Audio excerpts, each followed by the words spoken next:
Radhe Radhe guys, जय माँ Baglamukhi. Welcome to the Baglamukhi tarot power. जुड़िए यूनिवर्स की पावर के साथ और जानिए उन रहस्यों को जो आप अपने बारे में जानना चाहते हैं। अगर आप हमारे साथ डेली मेडिटेशन करना चाहते हैं तो प्लीज़ हमारे चैनल को लाइक, शेयर और सब्सक्राइब ज़रूर करें। सबसे पहले मैं अपने व्यूअर्स को ये बता देना चाहती हूँ कि अगर आप लोगों को हमेशा डर लगा रहता है, हमेशा डर रहता है या बीते हुए कल में आपके साथ किसी ने कुछ गलत किया है, आपके ऊपर कभी कोई जादू टोना टोटका तंत्र मंत्र मारण क्रिया करी है, करवाई गई है, जिसकी वजह से आप बीते हुए कल से बाहर नहीं निकल पा रहे हैं और हमेशा आपको डर लगा रहता है, आप डर में भय में जी रहे हैं, तो मैं आपको बता दूं, जब भी आप पूजा करते हैं, दीपक प्रज्वलित करते हैं, तो दीपक में माँ बगलामुखी के नाम से हल्दी जरूर डालें और माँ बगलामुखी का नाम लेते हुए दीपक प्रज्वलित करें। और अगर आप दीक्षित हैं, आपके पास गुरु हैं, तो आप ओम ह्लीं बगलामुखी सर्वदुष्टानां वाचं मुखं पदं स्तंभये जिह्वां कीलये बुद्धिं विनाशये ह्रीं ओम स्वाहा इस मंत्र का 108 बार जाप ज़रूर करें प्रतिदिन। और अगर आप दीक्षित नहीं हैं तो आप माँ बगलामुखी सतनाम स्तोत्र का पाठ भी डेली कर सकते हैं या फिर बगलामुखी कवच का पाठ डेली कर सकते हैं। इससे आपको प्रोटेक्शन मिलेगी। सबसे पहली बात तो आपके अंदर का डर खत्म होगा और अगर आपके ऊपर कोई जादू टोना तंत्र मंत्र टोना टोटका मारण क्रिया करवा रहा होगा तो वो सारी चीज़ें उसके पास वापस लौट कर चली जाएंगी। माँ बगलामुखी की कृपा से आपके साथ कुछ भी गलत नहीं होगा, वो सारी ही चीज़ें स्तंभित होकर रह जाएंगी, क्योंकि देवी बगला माता सारी चीज़ों को स्तंभित कर देती हैं, वो स्तंभन की देवी हैं। इसलिए आपको डरने की कोई आवश्यकता नहीं है, बिल्कुल निडर होकर रहिए। चलिए तो जान लेते हैं मेरे व्यूअर्स से झूठ बोलना किसको कितना भारी पड़ा है। अगर आपके जीवन में कोई ऐसा पर्सन है जो आपसे झूठ बोलता था, ज़रूरत से ज़्यादा अच्छा होने का दिखावा करता था और उसका खामियाजा उसे क्या भुगतना पड़ा, आपसे झूठ बोलने की भारी कीमत चुकानी पड़ी है किसी को, तो वो कौन है जो आपसे झूठ बोलने की भारी कीमत चुका रहा है।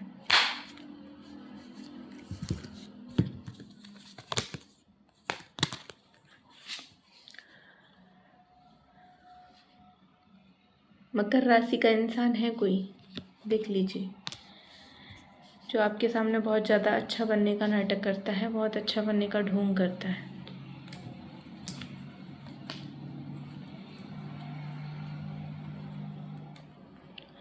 धनु राशि का व्यक्ति भी हो सकता है। चलिए और देख लेते हैं।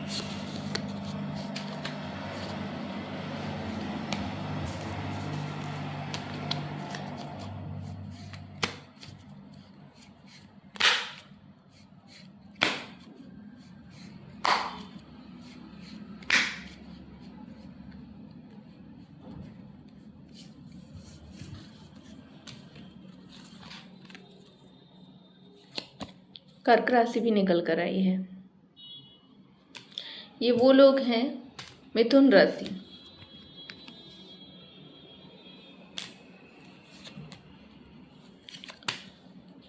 सिंह राशि के लोग भी हैं।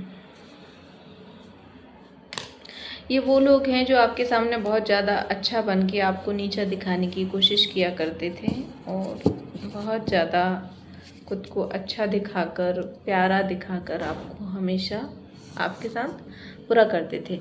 तो आपसे झूठ बोलने की, आपके साथ बुरा करने की, आपका बुरा सोचने की क्या कीमत चुकानी पड़ी है इन लोगों को। राशियाँ मैंने आपको बता ही दी हैं। कर्क राशि है, सिंह राशि है, मिथुन राशि है, मकर राशि है। अब देख लेते हैं कि इन्हें क्या कीमत चुकाना पड़े। जो कुछ भी बीते हुए कल में इन्होंने आपके साथ गलत किया, चाहे जादू टोना तंत्र मंत्र टोना टोटका किया हो, चाहे आपके अगेंस्ट माइंड गेम खेलकर झूठ फैलाए हों, आपकी बुराइयां करी हों, या फिर आपका नाम लेकर कोई आपका बेनिफिट लेने की गलत तरीके से कोशिश करी हो।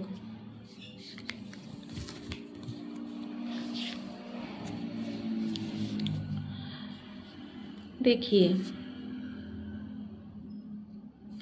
8 ऑफ सॉर्ड्स का कार्ड है। अब क्या है, ज़रूरत से ज़्यादा अच्छा होने का दिखावा कर रहे थे, ज़रूरत से ज़्यादा मर्यादित होने का दिखावा कर रहे थे, ज़रूरत से ज़्यादा झूठा ढोंग कर रहे थे और आपको नीचा दिखाने की कोशिश कर रहे थे। अब ये लोग खुद की बनाए हुए बंधनों में बंध कर रह गए हैं। अब इन्होंने अपने आसपास ऐसी जंजीरें बांध ली हैं, अपने आप को ऐसा जकड़ लिया है। कहते हैं ना, आप जैसे हो वैसे रहो। आप रियल रहेंगे तो आपको कभी भी परेशानी नहीं होगी। हो सकता है थोड़े टाइम के लिए आपको परेशानी हो, लेकिन आगे जाके सब कुछ अच्छा ही होगा, बिकॉज आप रियल हैं, आप फेक नहीं हैं, आप दिखावा नहीं कर रहे हैं, आप जैसे हैं वैसे हैं। किसी को बुरा समझना है समझे, लेकिन कुछ टाइम बाद जो लोग आपको गलत समझते हैं, आपको बुरा समझते हैं, वही लोग आपकी तारीफ़ें भी करेंगे, बिकॉज आप रियल हैं। बट इन लोगों ने क्या किया, ये झूठा दिखावा कर रहे थे, ज़रूरत से ज़्यादा अच्छा बनने का नाटक कर रहे थे। अब ये खुद के बनाए हुए बंधनों में बंध कर रह गए हैं। अब इन्हें समझ में नहीं आ रहा कि मैं इससे कैसे निकलूं। निकल सकते हैं, बहुत आसानी से बाहर निकल सकते हैं, कोई बड़ी बात नहीं है। लेकिन क्या होता है ना, जब अपन ज़रूरत से ज़्यादा दिखावा कर लेते हैं ना, तो चीज़ें हमारे लिए खुद के लिए टफ हो जाती है उनसे बाहर निकलना। ऐसा नहीं है कि दूसरे की वजह से हम बाहर नहीं निकल सकते, हमने खुद ने बनाई है ना वो चीज़ें। हम खुद दिखावा कर रहे थे ना, हम माइंड गेम खेल के उनसे बचने के रास्ते तो हमने बना लिए थे, लेकिन हम खुद ही कर रहे थे ना दिखावा। तो सिचुएशन तो कभी भी चेंज हो सकती है, आज अच्छी है कभी बुरी हो सकती है, बुरी है तो अच्छी हो सकती है। सिचुएशन कभी भी किसी भी इंसान की चेंज हो सकती है। इसलिए ये सोच के कि नहीं यार हमारे साथ तो ये चीज़ नहीं होगी, तो हम किसी के साथ कुछ भी करवा सकते हैं, क्योंकि हमने तो पहले ही प्लानिंग कर ली है, ये सारी चीज़ें हमें तो फेस नहीं करनी पड़ेगी। बट जब करनी पड़ जाती हैं तो फिर समझ में आता है कि नहीं, ये हमसे गलती हुई है। दूसरा कार्ड है जजमेंट का। यूनिवर्स की तरफ से जजमेंट हो चुका है। जो इन्होंने आपके साथ किया है वो इनके साथ 100% होकर ही रहेगा। फिर चाहे ये कितनी भी चालाकियां कर लें, कितनी भी चालबाजियां खेल लें, कितने भी झूठ बोल लें, कितनी भी प्लानिंग प्लॉटिंग कर लें, आपके साथ जो कुछ भी गलत व्यवहार इन्होंने किया है, चाहे वो जादू टोना तंत्र मंत्र टोना टोटका किया हो, फिर चाहे आपके बारे में झूठी अफवाहें उड़ाई हों, या फिर आपका नाम लेकर कोई गलत बेनिफिट लेने का प्रयास किया हो, आपके सामने ज़रूरत से ज़्यादा अच्छा बनकर आपको बुरा दिखाने की कोशिश करी हो, ये सारी चीज़ें इनके साथ होंगी, 100% होकर ही रहेंगी। फिर चाहे कितना भी बचने का प्रयास कर ले, यूनिवर्स इनका सपोर्ट बिल्कुल नहीं करेगा, ब्रह्मांड की शक्तियाँ इनका सपोर्ट बिल्कुल भी नहीं करेंगी। फिर चाहे कितना भी प्रयास क्यों ना कर लें, 100% ये सारी की सारी चीज़ें इनके पास लौट कर जाएंगी, जो कि जा ही चुकी हैं। बिकॉज तीसरा कार्ड है 9 ऑफ सॉर्ड्स का। देखिए, पहला कार्ड निकला था 8 ऑफ सॉर्ड्स का। खुद ने जकड़ा है अपने आप को अपने गलत कर्मों से। यूनिवर्स ने जजमेंट दे दिया है कि वो इनका सपोर्ट नहीं करेगा, जो इन्होंने किया है 100% इनके साथ होगा। ये देखिए, तीसरा कार्ड है 9 ऑफ सॉर्ड्स का। अब इनको गाइडेंस की भी ज़रूरत है। ये बहुत ज़्यादा निराश, हताश, मानसिक पीड़ित हो चुके हैं। समझ नहीं आ रहा है कि मैंने इतना बुरा किया है, मेरे कर्म मेरे पास वापस लौट कर आ रहे हैं, तो मैं इनसे कैसे बाहर निकलूं। तो ये तो पता चल गया है कि आपके हेटर्स, आपसे झूठ बोलने वाले, आपके अगेंस्ट प्लानिंग प्लॉटिंग करने वाले लोग कौन हैं, ठीक है। और अब उनके साथ क्या घटित हो रहा है ये भी आपको पता चल गया है। तो मिलते हैं नेक्स्ट वीडियो में। जय माँ बगलामुखी। अगर आप हमारे साथ डेली मेडिटेशन करना चाहते हैं, प्लीज़ हमारे चैनल को लाइक, शेयर और सब्सक्राइब ज़रूर करें।